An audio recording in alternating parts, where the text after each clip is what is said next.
Working president KTR TRS అధినేత్రి కవితపై Thungathurthi MLA Mandula Samel తీవ్ర విమర్శలు చేశారు.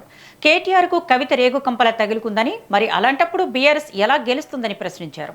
10 ఏళ్ల బీఆర్ఎస్ పాలనలో ఏం చేశారని కవిత ప్రశ్నిస్తోందని, ఆమెకు ఏం సమాధానం చెబుతారని మందల సామేల్ కేటీఆర్ను ప్రశ్నించారు. ఇదే సమయంలో కవితపై విమర్శలు చేశారు. తాను ఏం చేయలేదని కవిత అంటుందని, మరి ఏం చేయనప్పుడు తీహార్ జైలుకి ఎందుకు పోయిందో చెప్పాలని డిమాండ్ చేశారు. అమరవీరుడు శ్రీకాంతాచారి తల్లిని కాదని బీఆర్ఎస్ అధినేత కవితకు ఎందుకు ఎమ్మెల్సీ పదవి ఇచ్చారో చెప్పాలని నిలదీశారు.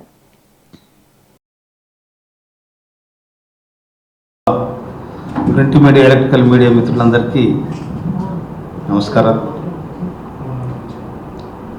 నిన్న గౌరవ కేటీఆర్ గారు మాట్లాడుతూ రేవంత్ రెడ్డి అనే ఒక ముఖ్యమంత్రి ఆయన చెప్పుకుంటుండు, ఆయన ఎవరు గుర్తుపట్టలేరు అని చెప్తా ఉన్నాడు. రేవంత్ రెడ్డి గారు ఒక వేగు సుక్కన్న సంగతి వాళ్ళు మర్చిపోతారు. రేవంత్ రెడ్డి గారు అతి తొందరలో జాతీయ లెవెల్లో లెజెండ్ అయ్యే అవకాశం ఉంది, గుర్తుపెట్టుకోండి. మీరు జాతీయ లెవెల్లో భారతదేశానికి లెజెండ్ అయ్యే అవకాశం ఉంది.